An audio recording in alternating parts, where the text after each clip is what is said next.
un análisis sobre lo que es la seguridad multidimensional como una política de Estado. Infortunadamente, todos ustedes que son estudiosos, intelectuales, académicos, profundos en los temas del manejo de la política colombiana y mundial y de esa correlación, esa causalidad que hay entre la política y la geopolítica, entienden y entendemos que en Colombia nunca ha habido políticas de Estado, que desafortunadamente eso es lo que nos ha conducido a una conflictividad eterna y a una falta de claridad en lo, como decía el doctor Álvaro Gómez Hurtado, en lo fundamental. No tenemos claridad como país, nos falta una identidad como nación, nos falta un conjunto de creencias que sean compartidas de manera real y leal con nuestra forma de ser. Entonces vemos que al hablar de la seguridad multidimensional aparece un concepto que está tomando mucha fuerza, no solo en la seguridad, sino en todas las disciplinas del saber, en todas las ciencias. Eh, ya ninguna actividad se toma de manera individual, sino multidimensional, y eso hace que el pensamiento del ser humano tenga más retos para resolver los problemas de Estado. Y también al verla que es multidimensional, es decir, que tiene múltiples vectores, que tiene una multidisciplinariedad, que tiene una sistematicidad y que tiene una obligación de identidad, tanto en lo nacional como en lo internacional, tiene que llegar a ser política de Estado. Eh, Sabemos todos los aquí presentes que la función del Estado es una sola: brindarle bienestar y mejor vivir a todos sus asociados, a todos sus gobernados. Y que para eso tiene dos pilares fundamentales, que son la seguridad y el desarrollo. Por ende, la seguridad debe ser una política de Estado de profundo calado, de integración nacional, de identidad, de estrategia, de alto pensamiento, de táctica en el desarrollo, de operatividad, y no simplemente convertirla en lo que ha sucedido en Colombia a lo largo de estos 200 años, que es ideologizada.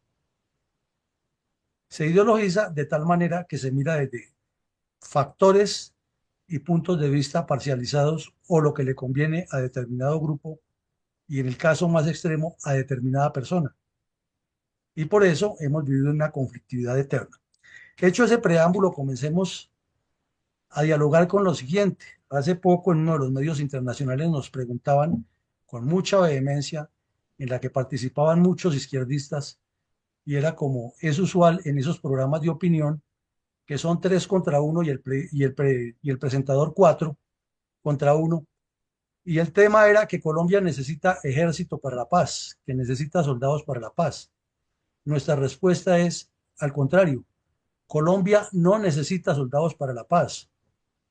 Lo que necesita es dirigentes políticos que formulen políticas de Estado para la paz, las dinamicen, las proyecten, las hagan efectivas y hagan que esas fuerzas militares y la policía y todo lo que tenga que ver con los organismos de seguridad sean mucho más eficientes. Y a renglón seguido le agregábamos algo que se volvió un cliché en Colombia y lo controvertimos con vehemencia. Se dice que las fuerzas militares y la policía son los pilares y sostenes de la democracia. Nada más falso y traído de los cabellos. Las pilares y los sostenes de la democracia se llaman los partidos políticos, que es lo que no hay en Colombia. Los partidos políticos se han acostumbrado es a meterle la mano a dos aspectos fundamentales y en eso sustentan su subsistencia: en la nómina y el presupuesto.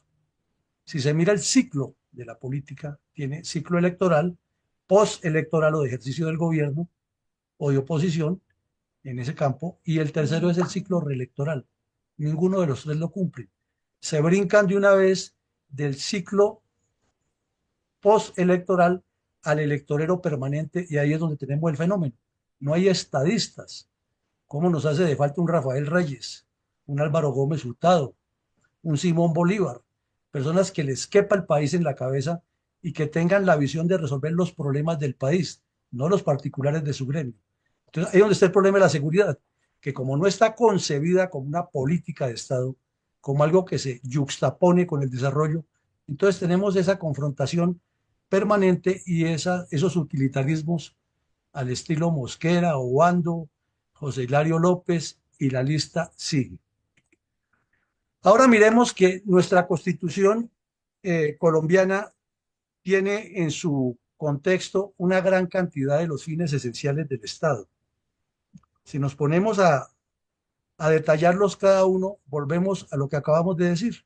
Se van metiendo en dos bolsitas, en dos pilares, y son la seguridad y el desarrollo, porque la esencia del Estado es brindarle a los asociados seguridad y desarrollo para que haya bienestar. No hay otra.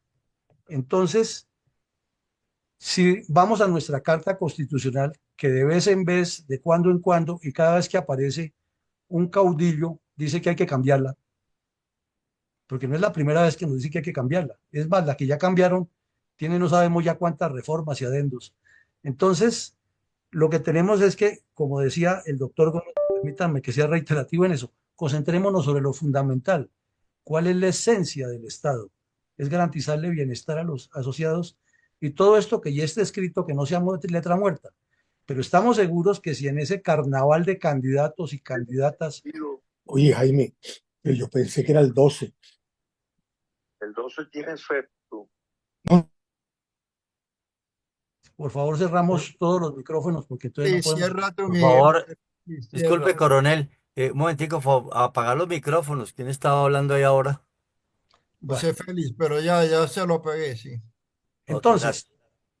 decíamos aquí que con esa constelación, que es una constelación, y además es vergonzosa, de candidatos a todos los cargos que hay, si les hiciéramos un examen de lo elemental de esto, díganos cuáles son las principales funciones del Estado y cuáles son los fines esenciales, de pronto nos llevaríamos la sorpresa como la que nos llevamos con Ariel Ávila y con la señora Sandra Borda, que durante todos los procesos electorales los llamaban de analistas de Caracol, de RCN, diferentes medios, y hablaban de lo divino y lo humano acerca de los electores. Y el día que se lanzaron los dos al Congreso, los citaron a Caracol y les preguntaron, oiga, ¿cuántas comisiones tiene el Congreso? Y ninguno los dio pie con bola.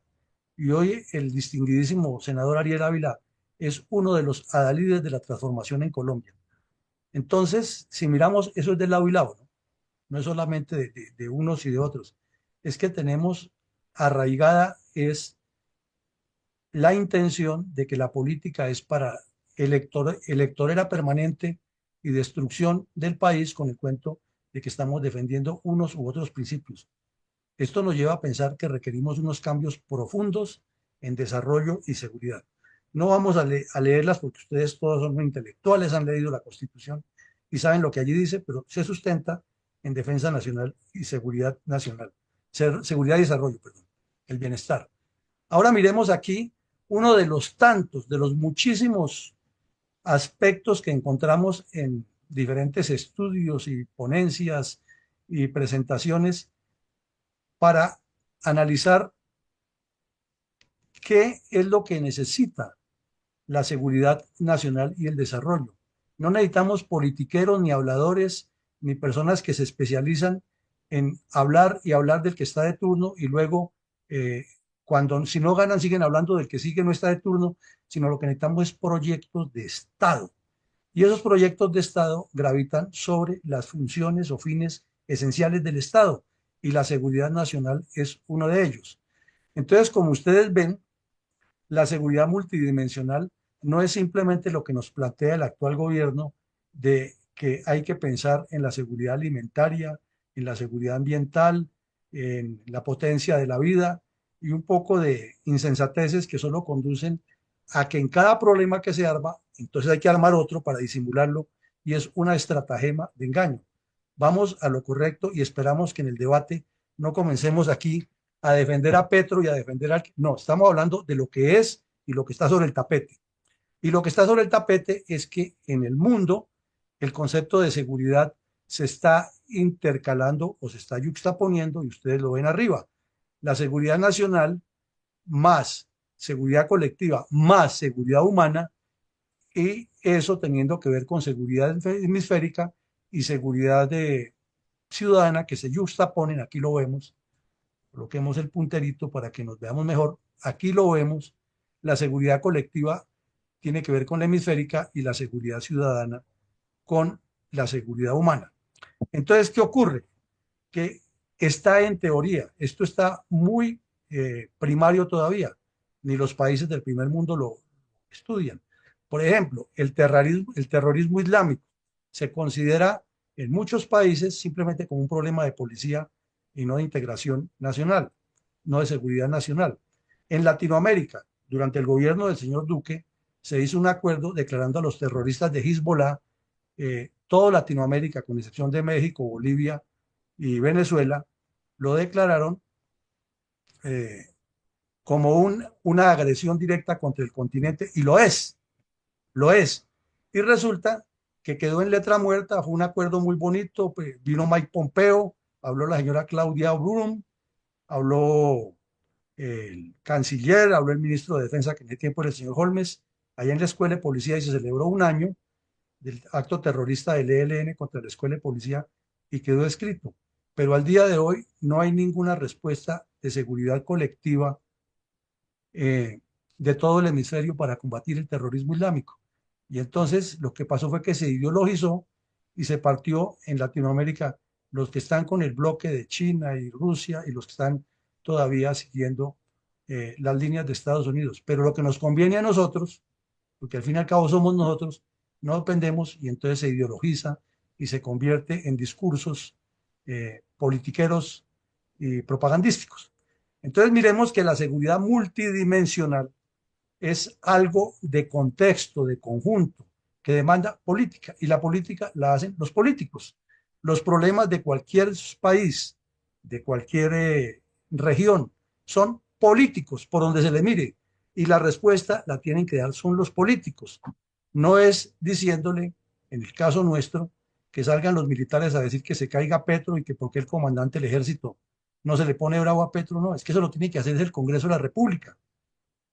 Eso lo tiene que hacer son los órganos de control, lo tienen que hacer los partidos políticos, no para buscar candidatos, sino con proyectos serios, porque si un partido político lo es, tiene una estructura estratégica para gobernar al Estado, tiene un plan de gobierno o de políticas de gobierno que cuando esté en el ejercicio las convierte en políticas públicas. Es el primero que demuestra la sujeción a la Constitución y a algo más importante, la democracia, y eso no ocurre entre nuestros partidos. Entonces, si el partido no tiene democracia, sino que todo es a dedo con un lápiz rojo y uno negro, cuando se llegue a ejercer el cargo, ejercen de la misma manera, y viene la componente del amiguismo, la corrupción, y eso hace que la seguridad se deteriore, y los comunistas, que son especialistas en armar el problema, entonces utilizan esos argumentos para ideologizar personas, utilizarlas, instrumentalizarlas, y pasa lo que estamos viendo, que vamos a destruir un cultivo de coca y salen 300 campesinos instigados por los delincuentes a movilizar ese acuerdo de La Habana que dice que no se debe erradicar la coca, sino que todo es dialogar y dialogar. Y por eso tenemos unas mesas que se volvieron eternas, porque el Estado colombiano llegó sin estrategia, sin objetivos, sin puntos claros, y entonces se convierte que quienes están de este lado en las mesas están peleando contra todo el mundo, inclusive contra los medios y contra el concepto de las personas que no entienden, y contra la politiquería tradicional, que en lugar de montar estructuras como partidos para responder por eso, se dedican a la crítica y a ver cómo ganan puntos. Entonces, en síntesis, esencial, el Estado para ser gobernado requiere estadistas. Es que no entendemos y no sabemos, con el cuento de la igualdad y todo eso que se inventan aquí en Colombia, cómo para ser el jefe de personal de una empresa en Puente Aranda que tiene 15 empleados, le exigen que sea ingeniero industrial, que tenga especialidad en no sé qué y si sé cuándo, que tenga experiencia. Y aquí en Colombia, cualquier perico de los palotes puede lanzarse a candidato a la presidencia o candidato al Senado, y es más, lo eligen. Entonces, así es muy difícil que tengamos una estructura si no conocemos esto, que es la esencia del Estado, que es el funcionamiento del Estado, y lo que significa la seguridad multidimensional.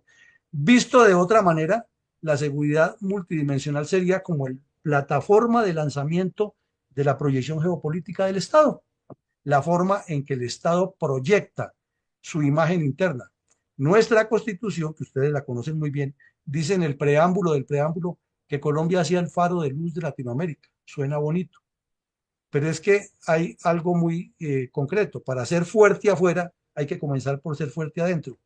Pero si las instituciones básicas, que son los que darían esa fortaleza, son los partidos políticos y no tienen esa estructuración, de ahí para allá todo nos falla.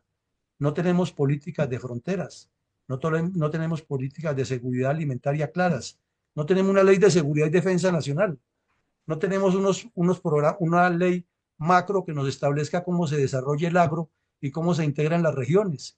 Entonces, esa es la seguridad eh, multidimensional que hay que buscar, pero pues esto requiere de muchas manos, de muchos cerebros y de menos críticos y de muchos menos opinadores que, como decía un profesor que tuve en la Javeriana, son expertos en opinar sobre todo de lo que no saben. Pasemos ahora a otro aspecto esencial. ¿Qué contiene una política de Estado? Porque es que es fácil decir, en Colombia solo hay políticas de gobierno, que en eso disentimos mucho, porque lo que hay es ofertas politiqueras en cada periodo que dicen, en mi gobierno se hará, y luego se les llena la boca diciendo, en mi gobierno se hizo, y gaste dinero a raudales del presupuesto público en autopublicidad, en especial al final cuando están pensando en el siguiente cargo, para que en la retina y en la mente del elector quede la imagen de que fueron muy eficientes. Entonces, una política de Estado necesita concepción geopolítica, pero no es esa geopolítica politiquera que están dando en el mundo, que entonces se ideologiza y de acuerdo con la visión que tenga cada persona, la presenta como lo non plus ultra y la solución a los problemas del planeta. No, sino la concepción de entender por qué ocurren las cosas y qué es lo que nos falta para integrarnos a ese nivel. Pongamos un caso concreto que nos debe poner a reflexionar toda la vida y que nos debe producir urticaria hasta el último día de nuestras existencias. ¿Por qué perdimos a Panamá? Es que es increíble que Estados Unidos venía diciendo desde el año 73 que iba a expandir su potencial y comenzó toda esa colonización del occidente y vino y construyó años antes inclusive el primer canal seco que fue el ferrocarril en Panamá. Y aquí lo único que les interesaba a los politiqueros de turno era cómo se repartían las utilidades que daba el canal. Perdimos la mosquitia por falta de visión estratégica, de concepción geopolítica, de entender que el mundo va más allá de Bogotá como pensaba el señor Caro. Pero no teníamos concepción geopolítica, llegó Estados Unidos y nos esquilmó de frente a Panamá y se la llevaron. Y luego entonces aparecieron los comunistas a vendernos la idea de que estatizando todo esa es la solución al país. ¿Qué quiere decir? Que llevamos no una década perdida, como se decía de la economía en los 80, sino que llevamos 130 años perdidos, porque no hemos aprendido que la seguridad multidimensional o la seguridad como se concibe en cada momento depende de las políticas de Estado y que las políticas de Estado tienen que tener una concepción geopolítica.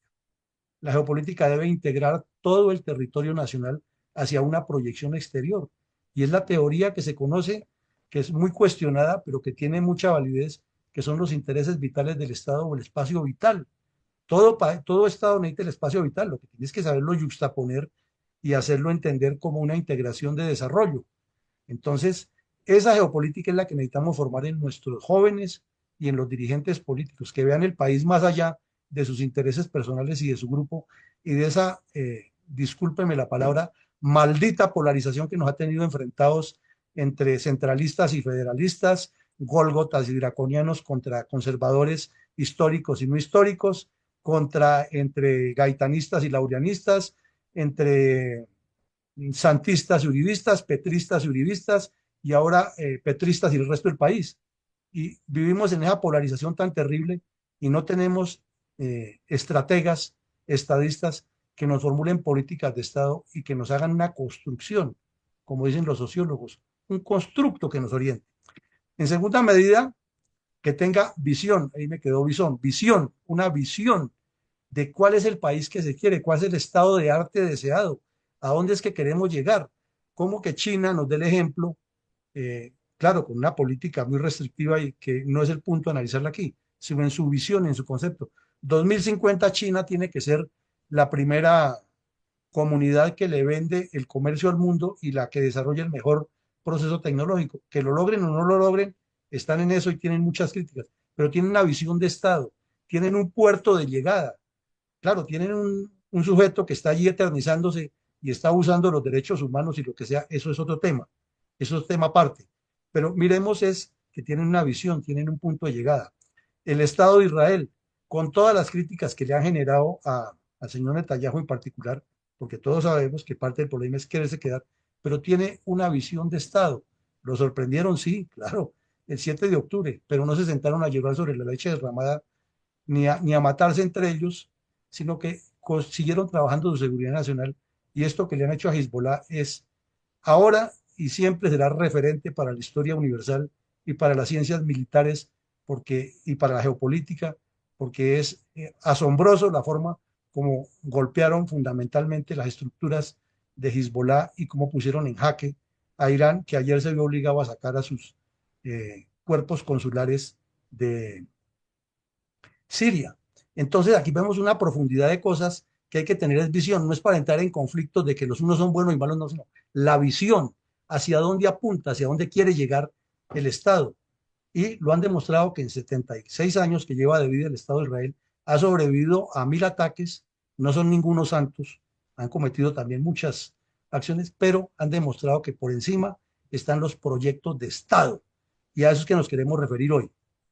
Bueno, en tercera medida, esa visión pues debe ser estratégica, lógicamente, no pequeñita, ni allá lo elemental, ni que yo tengo la razón y los demás no la tienen, no, sino es pensando en lo supremo, los intereses nacionales y el objetivo de Israel. Debe tener una conducción que debe ser operativa táctica. Resulta que en el caso nuestro de la política colombiana, para que no haya políticas de Estado, se radica en que el conductor se confunde sus roles. Entonces, el que está en la estrategia quiere ser el mismo que hace la parte táctica. El que está en la parte táctica ya tiene ínfulas de estratega.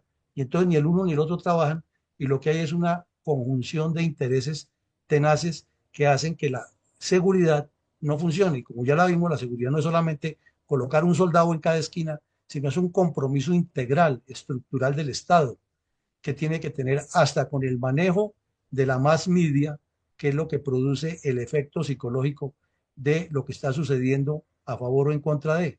Entonces la conducción de la seguridad va mucho más allá de simplemente decir es que el ejército hace o no hace, o es que en este desgobierno nos pasa esto y esto. Es parte del problema.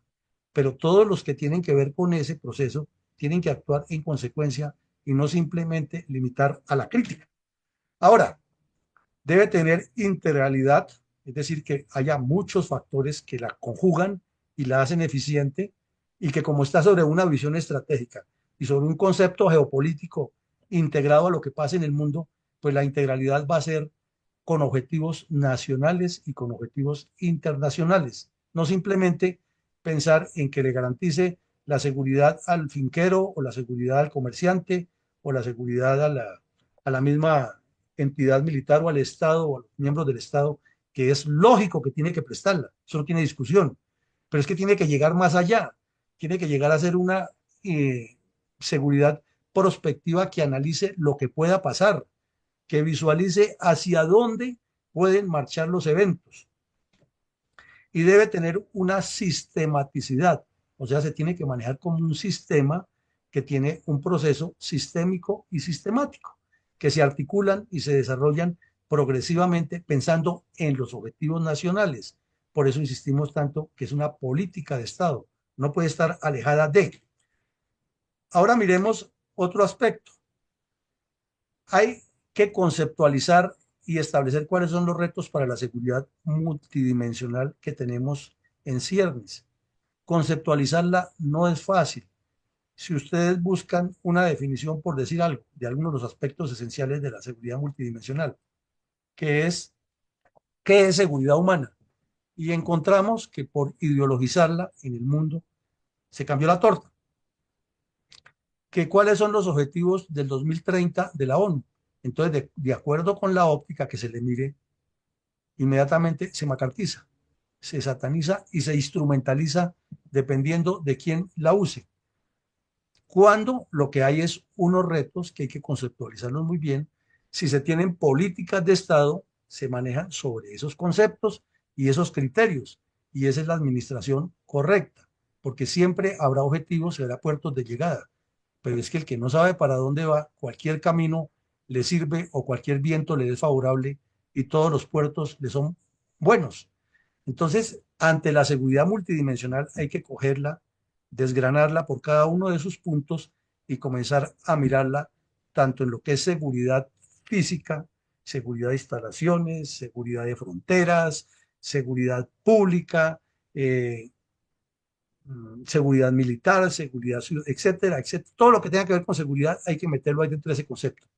Pero luego hay que mirar cómo se articulan los trabajos del Estado, lo que le corresponde a la dirigencia política en desarrollo, en inversión, en programas de investigación científica y tecnológica, en información pública, o sea, menos politiquería y más administración, dirían Benito Juárez y Rafael Reyes en su momento.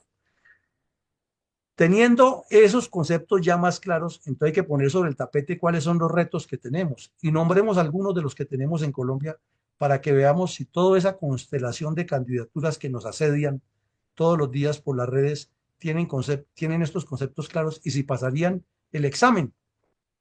Preguntémosles, por ejemplo, ¿cuál es la conceptualización que tienen ustedes y la definición de programas estratégicos para resolver el problema del Cauca? Seguramente ustedes lo conocen muchos o son de allá, pero quienes conocimos el Cauca en circunstancias de guerra sabemos lo que es ese departamento.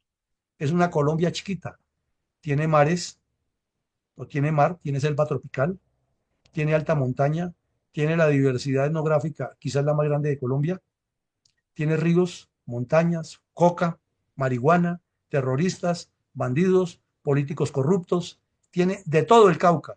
Es una Colombia pequeñita, lo único que no tiene es el desierto de la Guajira, pero de resto tiene todos los climas, además con la única zona que le falta limitar es con el Caribe, porque tiene parte insular, que es una de las regiones de Colombia, limita con la cordillera andina, o sea, con la zona andina, limita con la Amazonía y tiene salida de la Orinoquía.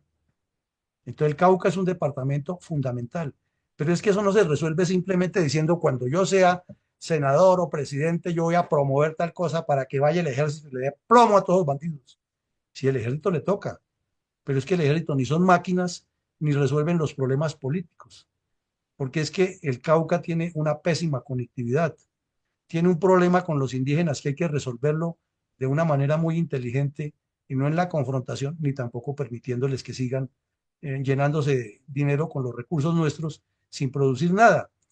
Tiene la presencia de los cultivos de coca de la manera más compleja que hay sobre Colombia y sobre el planeta.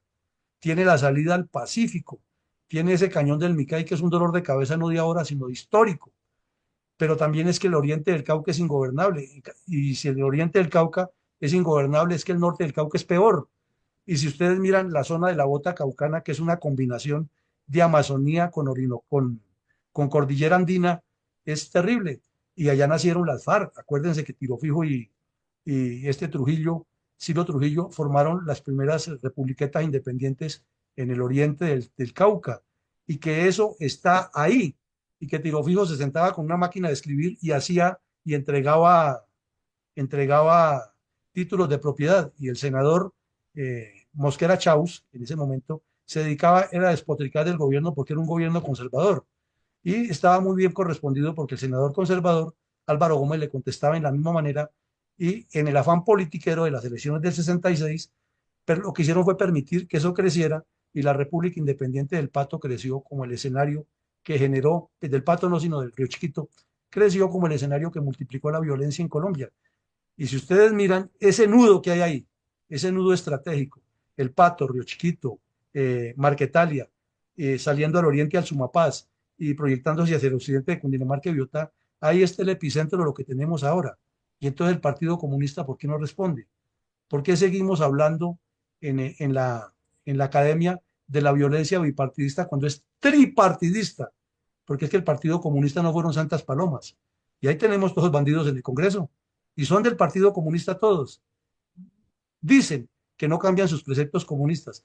Entonces, cuando hablamos del gobierno que viene o los gobiernos que vengan, es cómo vamos a proyectar un ejercicio de seguridad multidimensional a largo tiempo con una política de Estado y no simplemente anunciar que en mi gobierno o desde el Congreso yo haré leyes. No, pues leyes es lo que tenemos de sobra, pero que se cumplan, que el Congreso cumpla con su función, que haya una gobernabilidad, un gobierno y una gobernanza integrados al desarrollo, que la política y la seguridad se juxtapongan, que haya investigación científica. Es que este es un país que no tiene investigación científica, entonces ¿cómo queremos desarrollar los demás campos y que haya seguridad si todo está intercalado?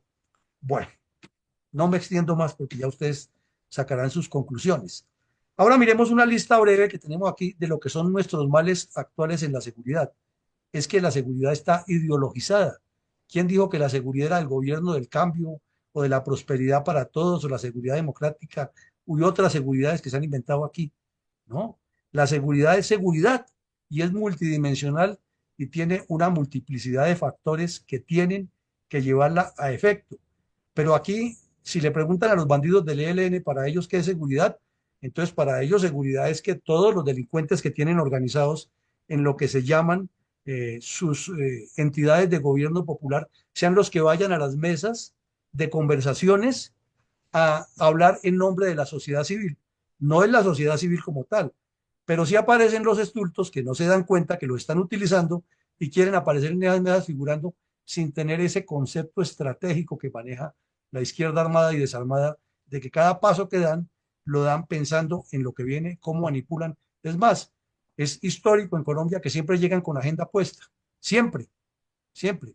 Uno se pregunta, por ejemplo, de qué seguridad habla el actual gobierno cuando va al Uruguay a hacerle honores a un terrorista que asesinó uruguayos por cantidades y en lugar de entregarle nuestra bandera, le entrega es que la bandera del M-19, una bandera de un grupo criminal que asesinó, secuestró, torturó, narcotraficó, reclutó niños, violó niñas, colocó minas, mató soldados, robó en los pueblos, destruyó la caja agraria y ahora son presidentes, senadores, honorables representantes, directores de organismos y jefes de las comisiones de paz.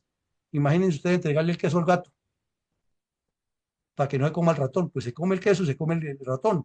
Entonces la seguridad está ideologizada.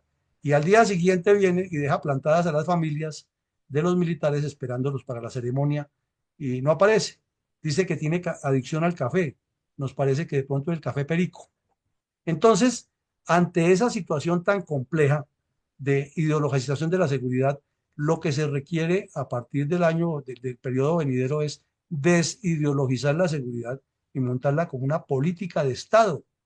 Pero no es ideologizar la seguridad, que es muy importante la seguridad humana, sin que el concepto sea claro, y a la vez no es importante la otra seguridad, y más bien vamos minimizando las fuerzas. Ayer apareció por ahí un video de una subteniente hablando de que 52% de la fuerza pública son mujeres. Resulta que las mujeres no operan en las áreas donde se combate el terrorismo. Entonces, si son el 52%, quiere decir que ya el ejército está reducido al 48% para las capacidades militares porque hay ideologización. Y ponen a esa pobre muchacha, aquí hable hay un poco de estulticias, que en el gobierno del cambio, cuando si un oficial de nuestra época hubiera dicho que en el gobierno del señor XY, Turbay, López, los que nos tocaron, era el gobierno de la transición, si hubiera ganado de una vez una investigación disciplinaria y lo hubieran destituido, porque estaba interviniendo en política. Hoy, en el gobierno del supuesto cambio, entonces hasta las jóvenes uniformadas haciéndole publicidad a eso, eso se llama ideologizar la seguridad. Y luego nos vienen a vender aquí las ideas de que hay que romper relaciones con Israel porque es un Estado asesino. Primero resolvamos los problemas nuestros y después peleemos con Israel. Israel que resuelva los de ellos y nosotros resolvemos los de nosotros. Pero no se resuelven los de aquí y se anda por la ONU hablando de legitimar el narcotráfico y legitimar a los bandidos y hablar de la paz total. ¿Cuál paz total? Uno se pregunta, la semana pasada lo vieron ustedes, no lo vimos nosotros nomás. 28 personas muertas en un intercambio de disparos entre delincuentes de las FARC en el Caquetá y uno se pregunta, ¿y qué hace el señor Oti Patiño manteniendo negociaciones con esos bandidos y dos personajes que tienen nombrados ahí y los que integran esas comisiones con la segunda Marquetalia y las FARC? ¿A qué estamos jugando? Se está ideologizando la seguridad y de un lado a otro se le está tolerando y conestando que siga desarticulando la institucionalidad con el argumento de que nosotros vamos a hacerlo mejor. ¿Y qué es lo que van a hacer mejor? Es la pregunta. Carecemos de objetivos nacionales y al carecer de objetivos nacionales no tenemos una política de Estado de seguridad y ese es un gran problema. Me atrevería a colocar la mano sobre la mesa. Si vamos a una unidad militar cualquiera, vamos a colocar aquí un ejemplo, por sacarlo, por tirarlo los cabellos, Batallón Nueva Granada en Barranca Bermeja, y nos metemos a una batería de fuego que está metida por allá en la zona de San Pablo Bolívar, o Cantagallo, y le decimos a los soldados, oiga soldado, usted está dispuesto a combatir contra el ELN aquí en el sur de Bolívar, porque estos delincuentes son estos, y el soldado dice, yo sí, claro, pero es que con estas políticas del gobierno, ¿cómo hago? Porque es que no hay claridad. A los militares nos enseñan desde la entrada de los cuarteles que las órdenes militares deben ser claras, precisas, lógicas, concisas y oportunas. Y eso es lo que no tiene la actual política de seguridad. Porque vaya combata, pero no combata. ¿Cómo es posible que para el presidente de la República le mueran unos militares haciendo una operación en Cáceres, Antioquia, y para él sea más importante ir a condecorar a un terrorista en el Uruguay, con el cuento de que es un mandatario? No, es un terrorista. La profesión de terrorista no tiene ex. Él seguirá hasta el último día de su nefasta existencia siendo terrorista. Que fue el mejor presidente de Uruguay, según ellos allá, eso es problema de los uruguayos. Pero Colombia, ¿qué tiene que ver ir allá? Y fuera de eso, entregarle la presea más valiosa que tenemos los colombianos, que la creó el Libertador para condecorar a quienes mejor se destacan al servicio de la nación, entregársela a un delincuente que no tiene nada que ver con Colombia. Eso es aterrador y preocupante porque se está ideologizando la seguridad. Lo otro es que no tenemos políticas de Estado. ¿Cuál es la política de Estado colombiana frente a la seguridad si no tenemos ni siquiera una ley de seguridad y defensa? Y entonces lo que tenemos es que en el Congreso de la República, que es en el escenario donde se debiera debatir eso y poner en cada vez que hay un problema en cada gobierno, porque no es en este, sino eso viene de tiempo a, es la sátira y el ataque a quien está de turno.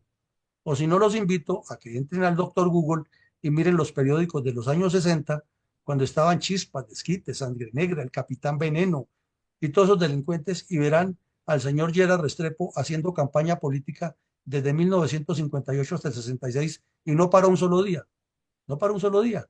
Y en el Congreso de la República, los anapistas, los conservadores, los liberales, dándose garrote de una manera aterradora, porque lo único que les interesaba era que el general Rojas no fuera a ser presidente, ni López Miquelsen, que tenían un par de disensiones a ese acuerdo que llamaba Pacto Nacional. Entonces, sin políticas de Estado, ¿cómo es posible que haya seguridad? Suena duro, pero es la realidad. Ahora, los programas de gobierno de los periodos presidenciales han sido meros formalismos. Ni se cumplen ni nadie los evalúa. Y ustedes que están metidos en la nueva academia saben que lo que no se evalúa no existe. Entonces los programas de gobierno todos los presentan, se autoelogian, hacen obras, desde luego, no estamos diciendo que todo sea malo, pero no están atadas a un proyecto estratégico, ni mucho menos quien llega continúa con lo que viene, porque es que vienen los cargos, los nombramientos, la corrupción como la de La Guajira, que no es únicamente de este, sino de muchos, pero que este ya la sacó del estadio. Entonces, son meros formalismos. ¿Y cómo va a haber seguridad cuando la gente no tiene ni siquiera, valga la redundancia entre comillas, la seguridad que le da la claridad acerca de la función del Estado y de sus gobernantes? Pues cada quien comienza a hablar para su lado. Entonces, esto es un cuestionamiento de fondo que tenemos que mirarlo. Ahora, esta realidad que la hemos dicho en 1000 audios, es que en Colombia no hay partidos políticos, porque hay 37 partidos políticos. Es una, parece una cantinflada, pero es una realidad. Ayer veíamos que salieron por los medios unos grupos pequeños, yo ni sabía que Ernesto Samper tiene partido político, y otros, que es que ellos iban a apoyar hasta la reelección de Petro si se diera, decían, pero que van a ir individualmente para conservar las curules y perdón, los umbrales, claro, porque es que esta es la nómina y el presupuesto.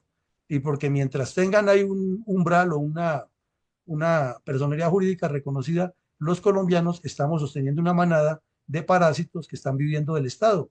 ¿Por qué no se ponen los puntos sobre las IES? ¿Por qué sobre el Congreso de la República, que tanto se habla de las reformas? ¿Por qué en la academia, donde aparecen tantos expertos en seguridad y nunca prestaron ni siquiera servicio militar, y les ponen al frente una escopeta y un fusil y no lo diferencian?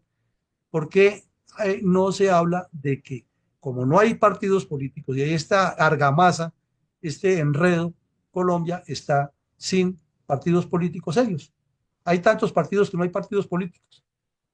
Y por esa razón es que las marchas se convierten es en el oportunismo de unos y otros, pero al final no causan el impacto que deberían causar.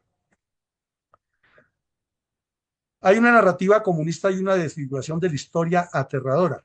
Cuando el señor Orlando hacía la presentación decía que tenemos un programa que se llama La memoria histórica aún no contada del conflicto armado. A este directo auditorio los invito no solamente a que lo miren, está en nuestra página web, sino a que lo difundan, porque hemos cogido caso por caso, época por época, acción por acción, y hemos tomado algún evento de los que han sucedido en la violencia en Colombia, que son demasiados. Ya llevamos 680 y nos faltan N cantidad. Y hemos mirado que el informe de la supuesta verdad del señor de Rux, que costó la bicoca de $500 million, con una cantidad de personas que pelecharon durante varios años, no es ni la sombra de la realidad de lo que nos ha ocurrido, porque se ideologizó, se le presentó una narrativa comunista que parte de una teoría que 2 más 2 es igual a 5, y eso no es cierto. Jamás en matemática ustedes podrán demostrar que 2 más 2 es igual a 5. Jamás. Pero sí podrán demostrar aquí todo lo que le faltó incluir al señor de Rux en el informe de la Comisión de la Verdad. Entonces, al decir que 2 más 2 es igual a 5, nos referimos a que se habla de que el origen de la violencia en Colombia es bipartidista, y eso es absolutamente falso, como tan falso decir que las fuerzas militares y la policía son el soporte de la democracia. La violencia en Colombia es tripartidista y la iniciaron Partido Liberal, Partido Conservador y Partido Comunista por parejo.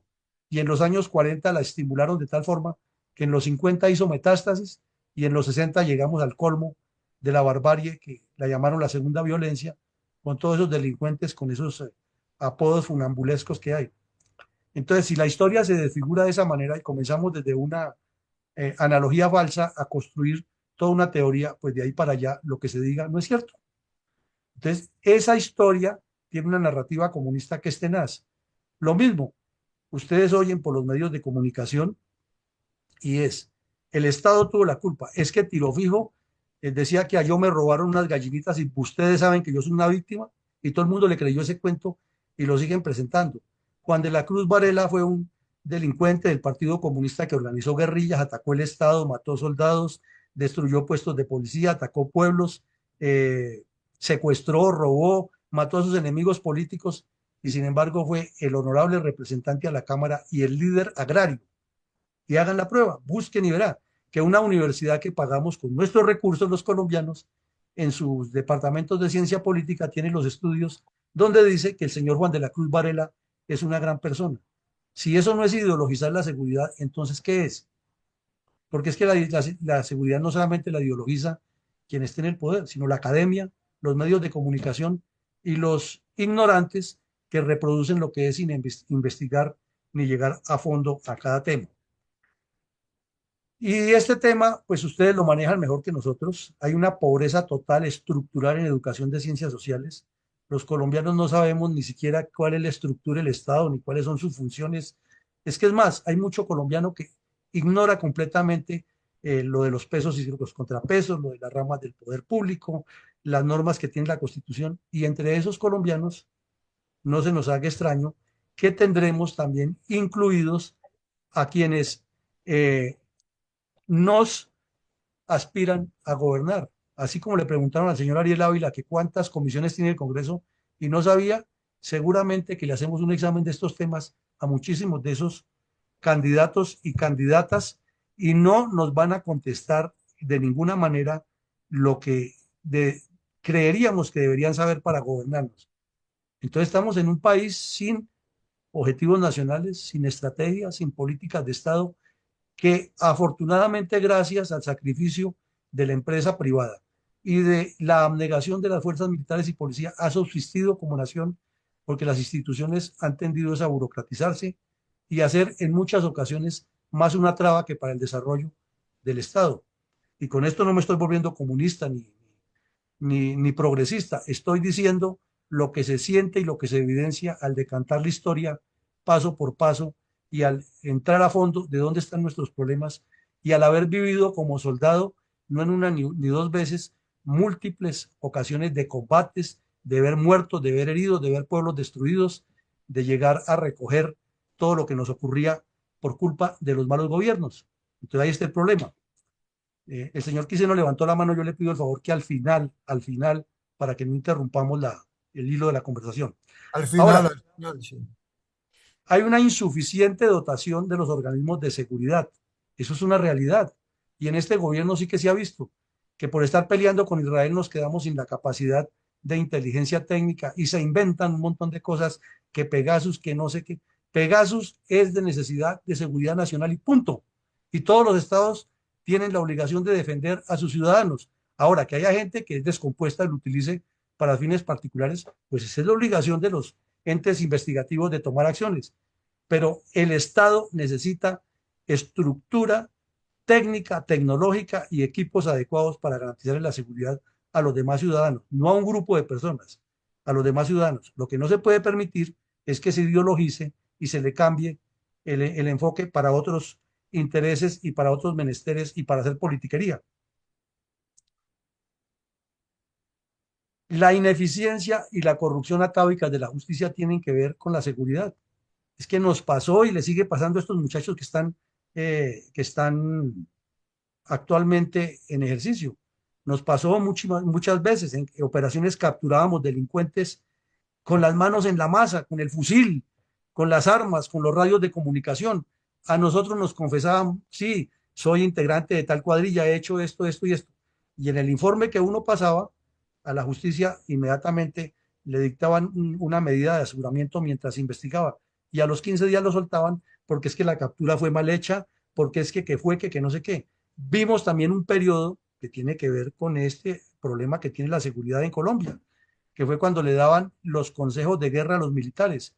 Y eso era expedito que condenaban a todos los tipos. Y revisen ustedes los archivos, no lo estoy diciendo yo, revisen los archivos y verán que tan pronto pasaba el estado de sitio o la situación de emergencia que ponía el gobierno nacional, pasaban a la justicia civil y todos quedaban libres, todos. Y además salían a demandar al Estado. Y había especialistas como Eduardo Umaña Luna que estaban en todos los procesos defendiendo a los bandidos y a la vez era profesor de la Universidad Nacional.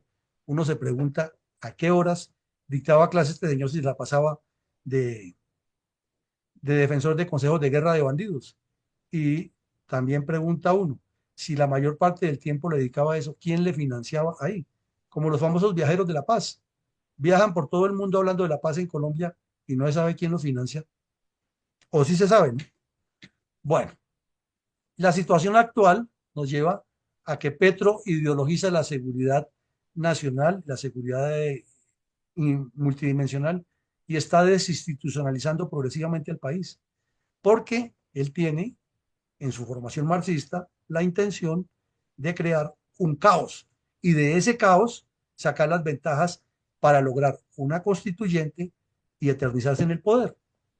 Entonces, no se nos haga raro que en este próximo periodo y con tanta descomposición moral que hay en el Parlamento, presente el proyecto de que necesita 6 años de proyección, porque es que ya no alcanza y que la transformación política hay que hacerla a costa de seguir sacrificando la seguridad. Y el Cauca se nos sale de las manos, Catatumbo se nos sale de las manos, Arauca se nos sale de las manos, Chocó se nos sale de las manos, eh, el nudo del Paramillo es un carnaval de delincuentes, el Bajo Cauca y el nordeste antioqueño igual, el sur del Tolima volvió a ser el mismo problema de siempre, esa zona del oriente del Cauca está otra vez llena de bandidos, el Putumayo, donde vemos que se matan de a 28 en cada enfrentamiento entre ellos por el narcotráfico, el Guaviare volvió a ser problema, entonces el hinterland, o sea, el espacio exterior de Colombia está completamente afectado por la misma violencia de siempre, no hay política de seguridad multidimensional clara y fuera de eso la institucionalidad cada vez más perdida y de remate con unas personas muy pobrecitas en la capacidad de ejercer los cargos. Entonces, ese reto nos indica que lo que viene para Colombia debe ser mucho más profundo que hablar y lanzar candidatos por lanzarlos. Insistimos una vez más, es que carecemos de objetivos nacionales. Por Dios, si algunos de ustedes están metidos en la política o están asesorando a políticos, háblenles que antes de hablar de tantas cosas, digan cuáles son los objetivos nacionales, a dónde es que queremos llegar, cuáles son los puertos que nos corresponden. Y ahí sí entenderíamos en algo lo que dicen de sus programas políticos. Como no hay políticas de Estado contra los actores y los factores generadores de violencia, pues nos atreveríamos a decir simplemente que la seguridad subsiste por la buena voluntad de las fuerzas de seguridad y porque mi Dios, como decía el general Correa Castañeda, es de caballería y nos protege en cada cabalgata. No hay ley de seguridad y defensa nacional. Esto debe ser una preocupación de todos los colombianos. A esto hay que ponerle coto, pero no es para que los comunistas lleguen a ideologizarla y que es que los soldados tienen que estar repartiendo agüepanela y que el servicio social para la paz. Miren ustedes ese entorno o ese enredo que nos metieron con la vulneración constitucional al servicio social para la paz. No soy abogado, seguramente ustedes muchos son abogados. La Constitución colombiana dice claramente que el servicio militar es una obligación de todos los colombianos. Punto. Hay exenciones que son A, B, C, D, X, Y, Z. Exenciones. En ninguna parte de su articulado dice hay una alternativa. No lo dice. Y hay una ley que periódicamente la han actualizado los presidentes, que es la que le faculta, por medio del Congreso de la República, seguir negociando con terroristas y delincuentes. Entonces, el señor Petro en esta ley le metió un bodrio, le metió un mico, que dice que ahí se podía reformar el servicio militar. No, el servicio militar es constitucional y no lo puede resolver nadie. En este momento, curiosamente, están haciendo recortes presupuestales en varios ministerios y varios estamentos, porque la plata no alcance, pero al mismo tiempo que hace eso, aparece el canciller por allá en el África creando una nueva embajada, no sabemos para qué ni con qué objetivo, en Senegal, donde se está llenando de terroristas islámicos, a ver si los trae aquí a Colombia, debe ser, para hacer la paz total también con ellos. Y al mismo tiempo dice que se van a gastar la bicoca de $500 millones en 3 años construyendo un servicio social para la paz alternativo. Y cuando ustedes miran, y los invito a que miren el contenido de todo lo que van a hacer esos jóvenes, usted lo que necesita para hacer ese trabajo con los jóvenes es a 500 PhD de ciencia política de la Universidad de Harvard, porque eso les ponen un montón de cosas que van a hacer esto, lo otro, y que la preparación es en 3 meses. Entonces, lo que uno se da nota ahí es primero una intención malévola de hacerle un daño terrible a la institución militar para quitarle capacidad. Y si ya el 52% de la fuerza militar son mujeres que no pueden ir a combatir, entonces ya estamos en una desventaja grandísima ante el terrorismo. Y si está prohibido bombardear campamentos de los bandidos, pero sí se pueden bombardear, pero si hay niños no se puede, y resulta que el 40% de las cuadrillas son menores de edad, entonces ¿a qué estamos jugando? ¿Cuándo lo pueden bombardear? Pues nunca. Entonces, vemos que aquí hay una intención malévola y sombría para hacerle daño al ejército y quitarle la capacidad a los colombianos de combatir el terrorismo. Y al mismo tiempo está proponiendo dar una cantidad de empleos que obviamente quien termine ese servicio social, que lo cumple el año, ya ha recibido X cantidad de dinero por ese proyecto, que no es mucho lo que recibe el muchacho, pero sí todos esos corruptos de las fundaciones que hacen los estudios y los análisis, las recomendaciones y la formulación del proyecto y todo lo que sabemos nosotros que se maneja en la política para robarse la plata. El, al final, lo que van a es a nombrarlos como parte más de la burocracia y no se les haga raro que con eso termine construyendo el Ministerio de la Paz, de lo que nos hablaba al inicio o la propuesta de su inicio de gobierno. Entonces, más burocracia, más ineptitud, más amarre a las fuerzas militares, vulneración rampante a la Constitución Nacional, vulneración rampante a las leyes de Colombia y nadie se pronuncia porque es que ya estamos en campaña y lo que hay que buscar es seguir en el Congreso, que 40 millones de pesos es atractivo y para qué voy a perder yo eso.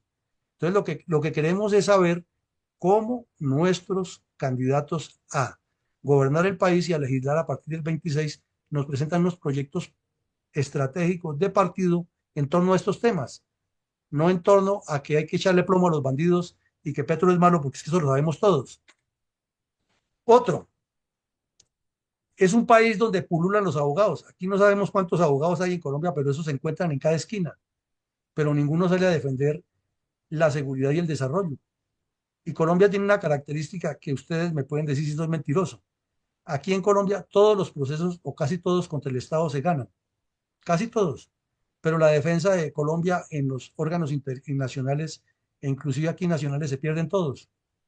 Entonces, ¿para qué nos sirve toda esa cantidad de abogados en ese campo específico? En Colombia tenemos muchísimos abogados y la delincuencia es la que impone en las negociaciones de paz, en las convivencias, en todo eso que se inventan, son las que imponen las reglas de juego. Tenemos montones de abogados y la justicia no funciona. ¿Será que fallan las universidades? ¿Será que estamos fallando como sociedad? ¿O será que estamos fallando todos? Hay una pobreza estructural del Congreso de la República en seguridad multidimensional. Aquí no escuchamos a ninguno, y ninguno es ninguno, de los miembros del Parlamento que nos planteen cómo estructurar la seguridad que transforme a Colombia.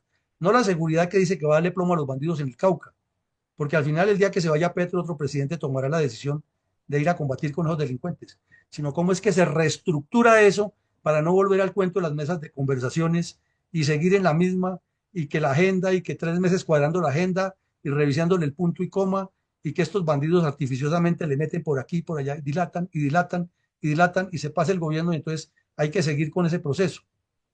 Entonces nos falta mucho en seguridad multidimensional, porque es que les falta a los congresistas que hagan unos cursos de seguridad y defensa nacional y de seguridad multidimensional aplicados a lo que le conviene a Colombia. La academia y los medios de comunicación están alejados por completo de la realidad de la seguridad multidimensional. Eso parece como una competencia de cuál publica más rápido, de que Petro dijo, de que en el ejército, que la señora de tal persona, que el profesor de no sé qué más cosas, que lo que pasó allí, lo que pasó allá, pero todo es vulneración de la reserva institucional, deslealtades internas, promociones de intereses políticos de diferentes grupos, y cada quien lo utiliza para su beneficio personal. ¿Y el país qué? La realidad nuestra, ¿dónde está? Nos falta muchísimo en eso. La ineficiencia y la corrupción son atávicas en el ejercicio político. Ahí está demostrado a leguas. El señor Petro con ese escándalo de los carrotanques. Y un senador muy distinguido de nosotros, aparece que un miembro de su UTL le estaba ofreciendo una multimillonaria suma a un alto mando de la policía porque le hicieron un contrato. Entonces, uno queda desazonado. Dice, si por un lado ya sabemos de qué son capaces los que están en el lado de la delincuencia, pero si los que dicen que están del lado de nosotros también hacen lo mismo, entonces, ¿será que la opción es votar en blanco porque no hay nada más que hacer? Entonces, esto es de pensarlo, de analizarlo, y de que quienes nos pretendan gobernar de verdad nos presenten unos proyectos de Estado y una estructura lógica para desarrollarlos, no que sea letra muerta, sino que desde que lleguen al poder digan, esto no va para un periodo, sino va para 20 años, entonces convirtámoslo en una política de Estado, vamos a trabajarle a esto y construyamos una nueva Colombia. Lo demás, señores y señoras, es más de lo mismo. Otro, ya lo hemos dicho y lo repetimos, es que hay una superabundancia de candidatos, es que es vergonzoso. 66 candidatos identificados para la presidencia y todos con un halo mesiánico y una solución que nadie le entiende. Entonces queremos que aparezcan personas que nos digan, bueno, quiero ser presidente, bienvenido o bienvenida, una machera, pero mi proyecto es A, B, C, D, y no es decir que Uribe es el mejor presidente del mundo, ni que Petro es malo, ni que Petro está haciendo el cambio social, que era que en la época de Santos llegamos a la paz y entonces el santismo es la solución, pero que cómo nos hace de falta el doctor Gerard Restrepo, que mantenía bravo y cerraba todo lo que le daba la gana. No, eso no necesitamos nosotros. Un proyecto de Estado. Y allá es que los invitamos a que sea el conversatorio de hoy, que no nos dediquemos a defender a nadie, sino a analizar lo que nos pasa, a ver si somos capaces entre todos los colombianos de diseñar algo serio. Entonces aquí tenemos una cantidad de retos que se la presento que más o menos es lo mismo que ustedes ven, que es desideologizar la seguridad, que es poner a que los partidos políticos por primera vez en la historia graviten alrededor de objetivos nacionales y no de los particulares, porque ustedes lo oyen y lo oímos todo el tiempo. Es que lo que dijo tal persona de tal partido, es que lo que dice esa persona, no, es que esa persona no es el dueño del país, él es el representante de un partido, es la figura visible, pero él no es el dueño del partido, no es el dueño de los intereses nacionales. Pongamos a los partidos a que hablen de los objetivos nacionales todo el tiempo, para que tengamos una conciencia de Estado. Formulemos políticas de Estado. Hagamos que los programas de gobierno sean medibles y verificables. Ustedes revisen ese programa de plan de desarrollo del señor Petro. Eso parece más bien es como una cartilla marxista, que las inequidades que hay en las regiones, porque es que hay que hacer una actividad de integración con el desarrollo, porque es que el desarrollo ha sido la causa del atraso y que los indígenas y los negros, y al final no dice absolutamente nada, hay un poco de titularidades que no las entiende nadie, y ese es el plan de desarrollo de Petro. No dice ni siquiera cuánto vale, ni cuáles son las obras concretas que va a hacer, y es desarrollo. Entonces hagamos que los planes de desarrollo sean concreticos. Vamos a construir el canal Atrato-Tuandó. Eso vale, pongamos una cifra loca aquí, 100.000 millones de dólares. Punto. El Estado colombiano trabaja y se hace de esta época al 2050 y se prevé que los recursos se adecúan de todas maneras. Eso es un plan de desarrollo. Eso es concreto. Tiene formas de medirlo y verificarlo. Tiene etapas. Vamos a que la costa atlántica se convierta en el epicentro mundial del turismo antes de que los chinos vengan y compren todo eso, y si lo hagan ellos. Y vamos a hacer tantas carreteras, tantas ferrovías, tantos aeropuertos, vamos a desarrollar una industria agroganadera, vamos a desarrollar una industria tal así, vamos a hacer tantos acueductos que surtan de una vez de las tres grandes ciudades, vamos a hacer esto y lo otro, La Guajira debe tener un régimen de kibutzín similar al de Israel, etcétera, etcétera, y ese es el desarrollo que hay que hacerle a la costa atlántica, y el proyecto es a tantos años, y se hace o se hace, y los partidos políticos, gane quien gane, tienen que cumplirlo, pero no, eso aquí es que el cacique de Barranquilla está de acuerdo con que se ponga esto y el cacique de Sincelejo dice que no, pero el de Valledupar dice que sí. Entonces miremos a ver cómo hacemos la componenda y ahí estamos como estamos. Hay que fortalecer la educación cívica y construir la historia sin ideologizaciones.